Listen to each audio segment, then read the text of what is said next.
पंडित जी यह सब कहते हुए यजमान के पास आते हैं।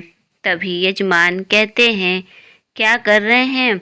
तो यह लड़की कौन है? तो पंडित जी कहते हैं, यह एक लावारिस है जो सालों पहले शास्त्री जी को उनके मंदिर की चौखट पर पड़ी हुई मिली थी।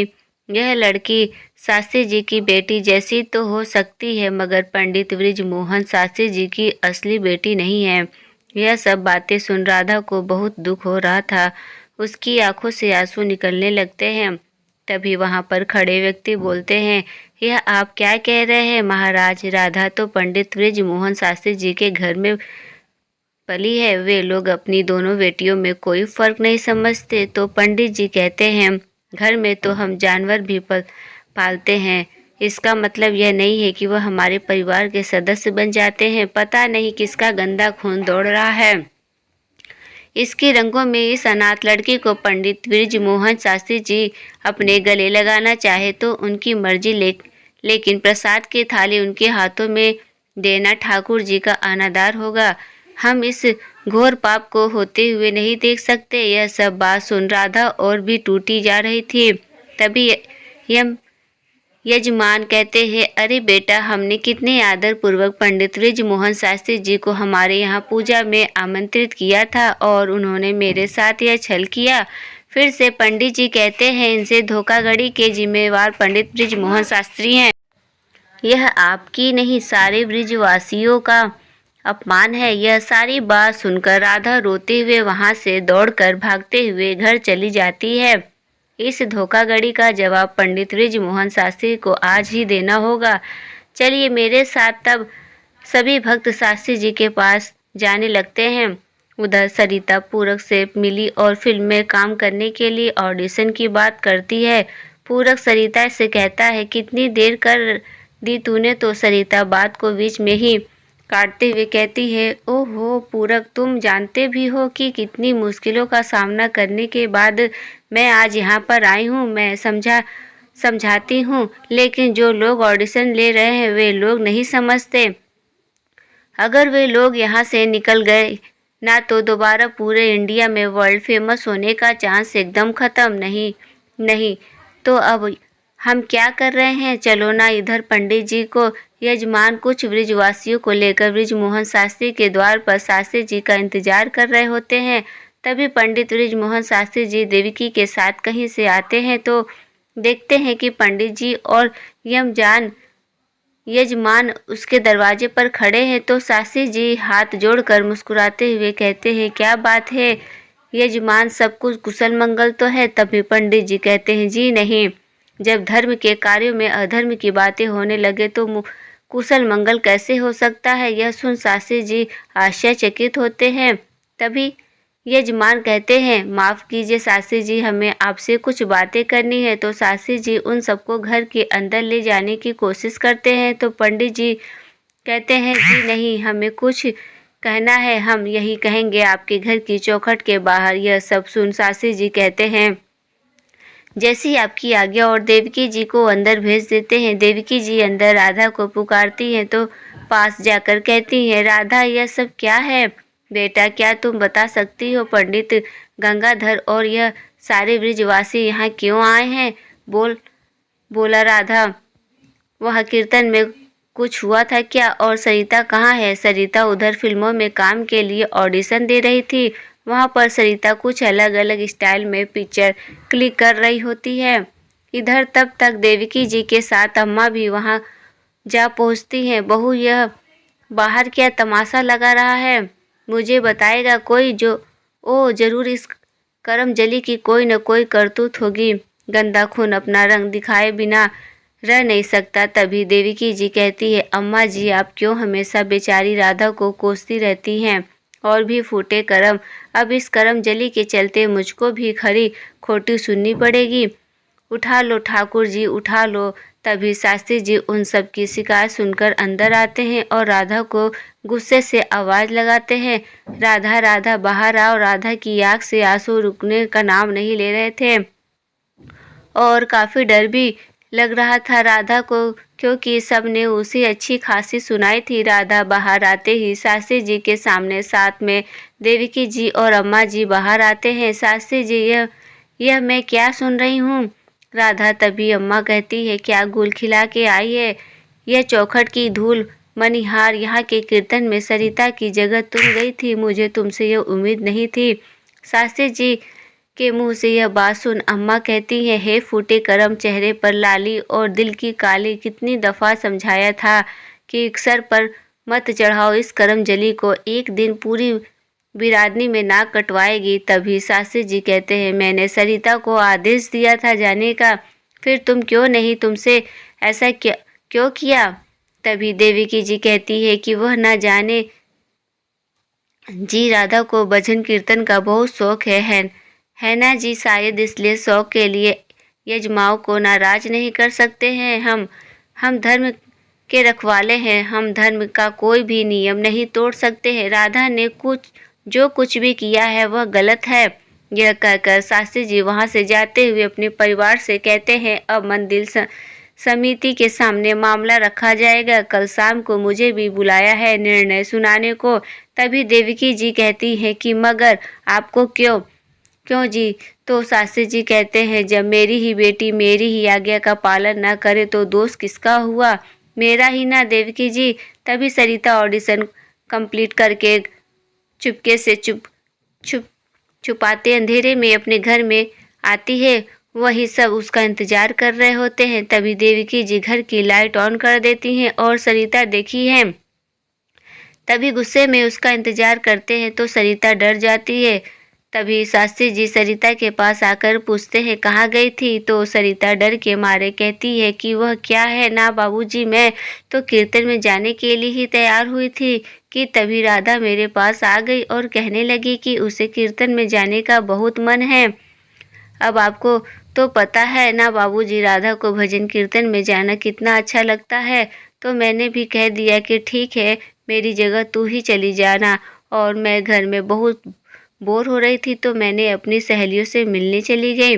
मैंने तुम्हें कहा था कि न कीर्तन में जाने को, तो तुम्हें भी राधा के साथ जाना चाहिए था। तभी सरिता कहती है, माफ़ कर दीजिएगा बाबूजी, गलती हो गई है, आगे से ऐसा नहीं होगा। शास्त्री जी कहते हैं, ठीक है, जाओ तुम दोनों अपने कमरे में। सरिता झूठ बोल राधा को फंसा देती है। राधा को और ज़्यादा तकलीफ होती है। राधा भोजन बनाती है और देवकी जी को सबके लिए खाना परोसती है। सभी खाना खाने को बैठते हैं। शास्त्री जी खाने पर बैठे हुए उन बातों को याद करते हैं और कल के बारे में सोचते हैं। सोचते सोचते अचानक भोजन को प्रणाम करके उठ जाते हैं। तभी देवकी जी कहती हैं कि क्या हुआ जी, आपने तो कुछ खाया ही नहीं। तो शास्त्री जी कहते हैं, इच्छा नहीं है। शास्त्री जी कहकर बात को टाल देते हैं। इधर राधा पिताजी की कही हुई बातों को याद कर मायूस होती है। सवेरे होते ही रोज की तरह राधा अपने घर के मंदिर में उपस्थित कान्हा को प्रणाम करके मंदिर की सफाई करने चल पड़ती है। तभी पीछे से अम्मा जाकर कहती हैं, राधा कहाँ जा रही है तू? राधा कहती है कि जी, वह मंदिर कल के तमाशे में चैन ना मिला, अब क्या वृंदावन से निकलवाना के लिए छोड़ोगी? तभी सासी जी अम्मा को समझाते हुए कहते हैं, कुछ नहीं होगा, मंदिर की साफ सफाई का काम हमेशा से राधा करती आई है, इसमें किसी को क्या आपत्ति हो सकती है? तो अम्मा कहती हैं, मोकू आपत्ति है व्रज बेटा। तो सासी जी कहते हैं, अम्मा राधा मंदिर जाएगी तो अम्मा वहाँ से गुस्से से चली जाती है। शास्त्री जी राधा के पास आकर कहते हैं, राधा तुम मंदिर जाओ और जाकर आरती की तैयारी करो। जी बाबूजी कहकर राधा मंदिर चली जाती है। मंदिर की साफ सफाई करती है और आरती की थाली सजाती है। तब तक शास्त्री जी और चंदू भी मंदिर आ जाते हैं। शास्त्री जी और चंदू के साथ राधा सभी ब्रिजवासियों का इंतजार करने लगते हैं। आरती के लिए काफ़ी देर हो चुकी थी, परंतु अब तक कोई भी भक्त मंदिर नहीं आया। तभी चंदू कहता है, दीदी कोई आया क्यों नहीं अभी तक? तो शास्त्री जी कहते हैं कि अरे बेटा, रास्ते में होंगे, आते ही होंगे, नहीं बहुत देर हो गई है, जाकर देख कर आता हूँ। तभी चंदू मंदिर के बाहर देख कर आता है और चुपके से अपने सर को खुजाते खड़े हो जाता है। तो शास्त्री जी चंदू से पूछते हैं, क्या हुआ चंदू? चंदू फिर भी चुप खड़े रहता है। अरे क्या हुआ चंदू, कुछ बोलता क्यों नहीं? क्या हुआ कहते हैं ब्रिजवासु? यह सुन चंदू जवाब देता है, कहते हैं कि हम आज से इस मंदिर में नहीं आएंगे। यह सब जवाब सुनकर राधा को और दुख होता है। शास्त्री जी भी आश्चर्य में पड़ जाते हैं। लगता है पहले मंदिर समिति का निर्णय सुनेंगे, उसके बाद ही कुछ निश्चित करेंगे। जैसे जैसे प्रभु की इच्छा, अब चाहे कोई आए या ना आए, ईश्वर की आरती तो करनी ही होगी। राधे राधे राधे राधे बोलते हुए ईश्वर की आरती करते हैं। आरती करके घर आ जाते हैं। इधर देवकी जी सोचती हैं, भक्त जनों ने हमारा साथ छोड़ दिया जी तो बहुत बुरा होगा जी, मंदिर में देखभाल कैसे करेंगे हम लोग? तभी अम्मा कहती हैं, भक्त जन की चिंता छोड़ो और समिति की सोचो। अगर समिति में मना कर दिया तो फूटी कौड़ी न मिलेगी।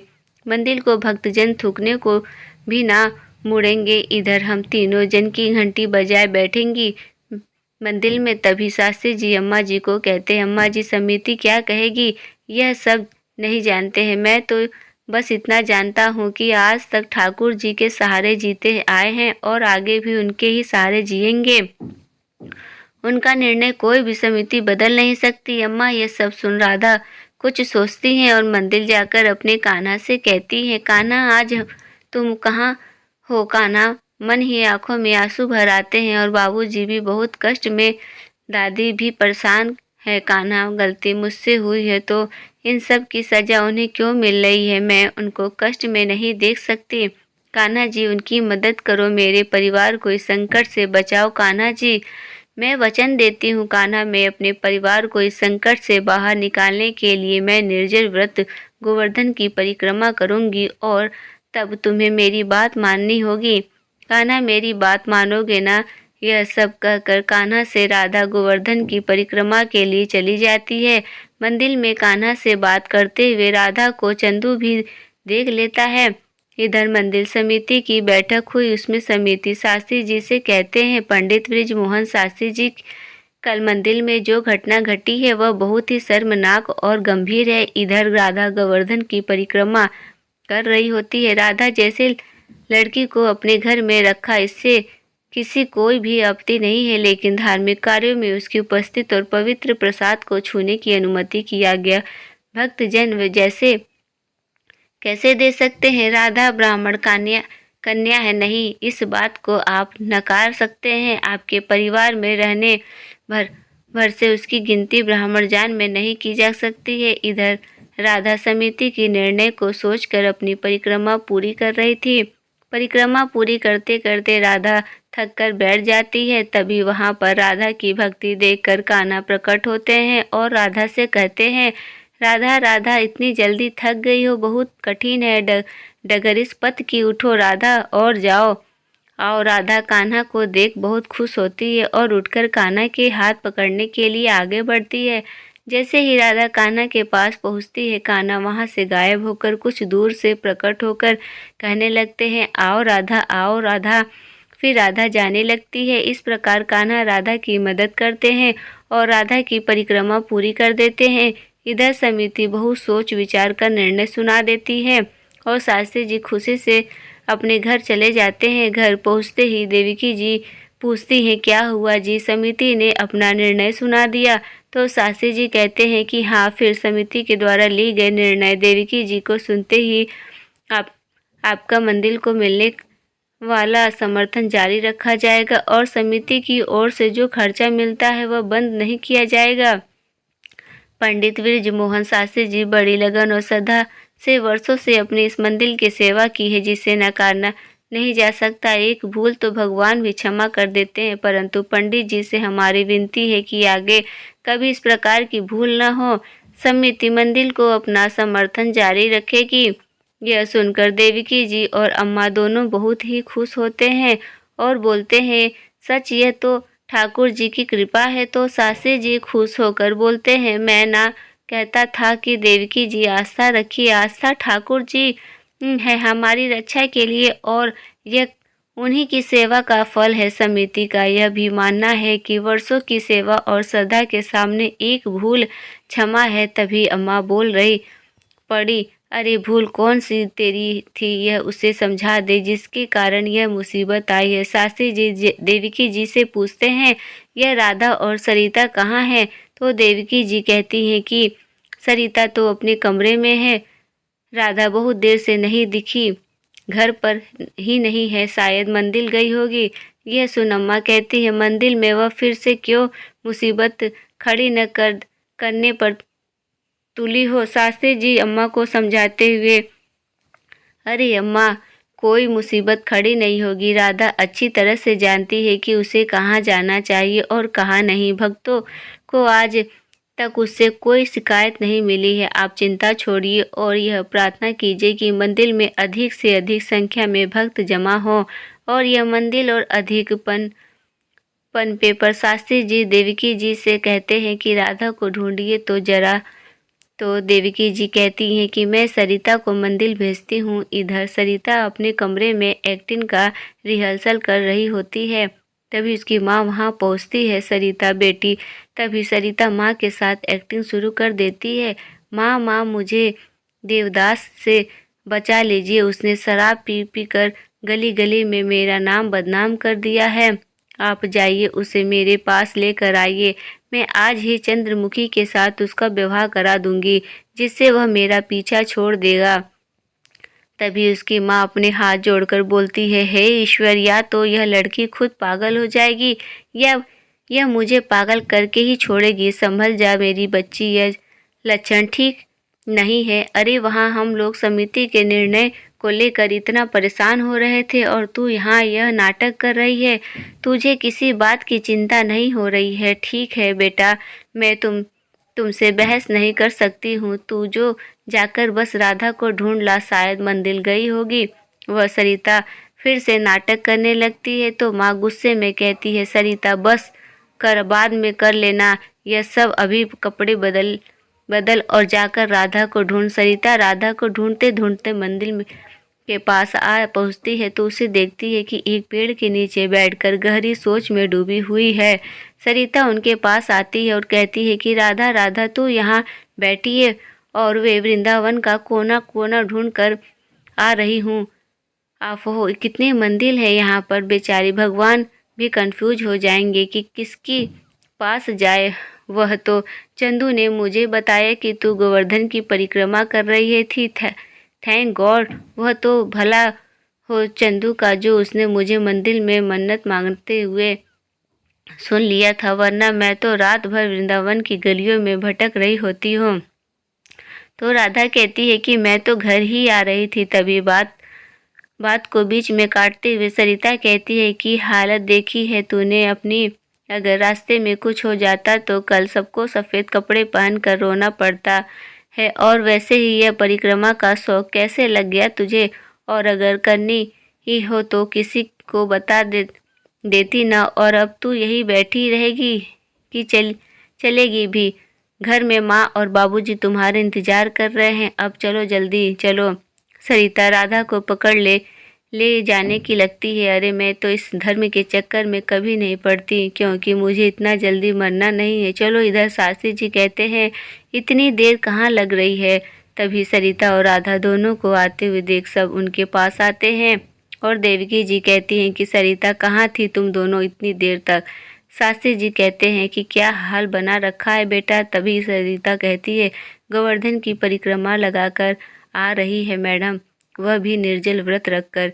यह बात सुनकर शास्त्री जी कहते हैं कि क्यों राधा बेटा, निर्जल रखकर गोवर्धन की परिक्रमा करना तो बहुत कठिन है, क्या आवश्यकता थी? तभी अम्मा राधा को सुनाने लगती हैं, तेरे फूटे कर्म जब पाप का घड़ा भर हो तो निर्जल परिक्रमा से कुछ नहीं होने वाला, निर्जल जीवन बिताना चाहिए तुझको बस। अम्मा क्यों बेचारी को हमेशा कोसती रहती हो? देवकी जी, इसे अंदर ले जाइए, कुछ खिलाइए इसे। जाओ बेटा। कुछ देर बाद हम राधा खाना खाकर बाबूजी के से मिलने आती है। तब राधा अपने पिताजी से कहती है, मुझे माफ़ कर दीजिए बाबूजी, मेरी वजह से आपको बहुत कुछ सहना और सुनना पड़ा होगा।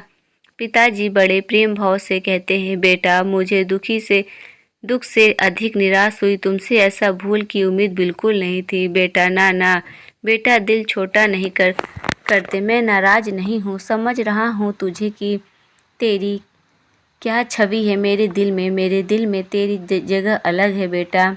तब राधा फिर से, मुझे माफ़ कर दीजिए बाबूजी, मैं आपको विश्वास दिलाती हूँ कि आगे से ऐसी गलती कभी नहीं होगी। यह सुन शास्त्री जी बड़े प्रेम पूर्वक राधा को आशीर्वाद देते हुए, मैं जानता हूँ बेटा, मैं जानता हूँ।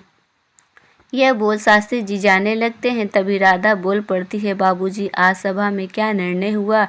निर्णय वही जिसके लिए तूने इतना कठोर व्रत लिया था बेटा। मैं तो सुनते ही समझ गया था कि तुम कौन सी कामना लेकर गोवर्धन परिक्रमा के लिए गई थी। तेरे कान्हा ने तेरी सुन ली। राधा अपने कमरे के छोटे से मंदिर में कान्हा से बड़े प्रेम भाव से बात करती हुई, बाबूजी कहते हैं कि तूने मेरी सुन ली, तुमने उन्हें मझधार में नहीं छोड़ा, वैसे बीच बीच में मेरा हाथ छोड़ दिया था। तुमने कितनी बार गिर कर उठाना पड़ा, पर मैं जानती हूँ तुम मुझे मजबूत बनाने की कोशिश कर रहे थे, इसलिए इस बात का बार माफ़ कर देती हूँ तुम्हें, लेकिन एक शर्त पर। इस मंदिर को तुम्हारी और ज़रूरत है। कान्हा भक्तजनों को वापस ले आना, उनकी आस्था और श्रद्धा को बनाए रखना। अगले रोज की तरह राधा मंदिर की सफाई करती है और सभी भक्तजन के साथ आरती करती है। आरती होने के बाद मंदिर में ही एक दूसरे पंडित जी शास्त्री जी से कहते हैं, हमें तो पहले से ही पता था कि निर्णय आपके पक्ष में ही होगी। आपकी इतने दिनों से पूजा व्यर्थ कैसे हो सकती है? जैसे प्रभु की इच्छा होगी। पंडित जी शास्त्री जी से कहते हैं, अरे पंडित जी, मैंने सुना है शांति निकेतन हवेली फिर से खुलने वाली है। यह सुनकर शास्त्री जी कहते हैं, शांति निकेतन हवेली? वह तो कोई वर्ष से मतलब पुरोहित जी वापस आ रहे हैं। बहुत अच्छे। कब आ रहे हैं? कुछ देर बाद शांति निकेतन हवेली खुलती है, जिसमें पुरोहित जी के घर के नौकर साफ सफाई करते हैं। उसके बाद राजा पुरोहित जी अपने गाड़ी से हवेली के पास उतरते हैं। तब जाकर उसे गली के सभी लोग उन्हें देखने को आते हैं और आपस में बात करने लगते हैं। कोई कहता है कौन है, तो कोई कहता है इन्हें नहीं जानते हैं, ये दिल्ली के बहुत बड़े राजा राजपुरोहित है, पर बरसों से बाहर थे, आज ही उनके पांव वृंदावन की इस पावन धरती पर पड़े हैं। पुरोहित ही जी अपनी पत्नी से बात करते हैं, राधे राधे, इसे देख कर आते हैं, ताज़ा हो गई। तभी उनकी पत्नी कहती है, सिर्फ यादें नहीं, अरमान भी ताज़ा हो जाए। ठीक कहा आपने, 30 साल पहले इसी हवेली में ही आप दुल्हन बनकर आई थी, और अब ठाकुर जी की कृपा से वृंदावन की इस पवित्र भूमि से हमें अपनी छोटी बहू भी मिलेगी। राजपुरोहित जी कौन है आखिर? 30 साल बाद वृंदावन वापस क्यों आए हैं? दोस्तों, आगे की कहानी और कान्हा जी की कृपा के बारे में पढ़ने और सुनने के लिए जुड़े रहिए हमारे साथ। वीडियो अच्छा लगे हो तो वीडियो को लाइक, शेयर और चैनल को सब्सक्राइब जरूर करें। धन्यवाद।